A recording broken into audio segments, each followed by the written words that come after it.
પ્રાથમિક શિક્ષણ મહાસંઘ સુરેન્દ્રનગર દ્વારા તાલુકાની પ્રાથમિક શાળાઓમાં કિચન ગાર્ડન વિકસાવવા બિયારણ કીટનું વિતરણ કરવામાં આવશે।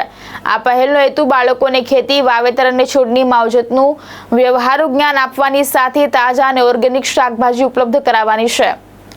રાષ્ટ્રીય શૈક્ષિક મહાસંઘ ગુજરાતના સેવા આયામ વિભાગની પ્રેરણા અને આર્થિક સહયોગથી હાથ ધરાયેલી પહેલ અંતર્ગત તુરિયા, કારેલા, દૂધી, કાકડી, ચોળી, વાલોળ, ગુવાર, ભીંડા, ટામેટા અને તુવેર સહિતના શાકભાજીના બિયારણની કીટ શાળાઓને આપવામાં આવશે।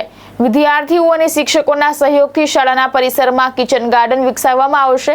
તેનાથી વિદ્યાર્થીઓમાં ખેતી પ્રત્યે રસ, પર્યાવરણ પ્રત્યે જવાબદારી અને સ્વાવલંબનની ભાવના વિકસે તેવી અપેક્ષા છે। આ સાથે 9 ઓગસ્ટ 2026ના રોજ બપોરે 3 વાગ્યે સુરેન્દ્રનગરના રોટરી હોલમાં શિક્ષા સારથી સન્માન કાર્યક્રમ 2026 યોજાશે। કાર્યક્રમમાં શિક્ષણ ક્ષેત્રે નોંધપાત્ર કામગીરી કરનારા અધિકારીઓ અને પદાધિકારીઓનું સન્માન કરવામાં આવશે તેમજ પસંદગીની શાળાઓને બિયારણ કીટ આપવામાં આવશે। મહેશ ઉતેરિયા, દ્રષ્ટિકોણ ન્યૂઝ, સુરેન્દ્રનગર।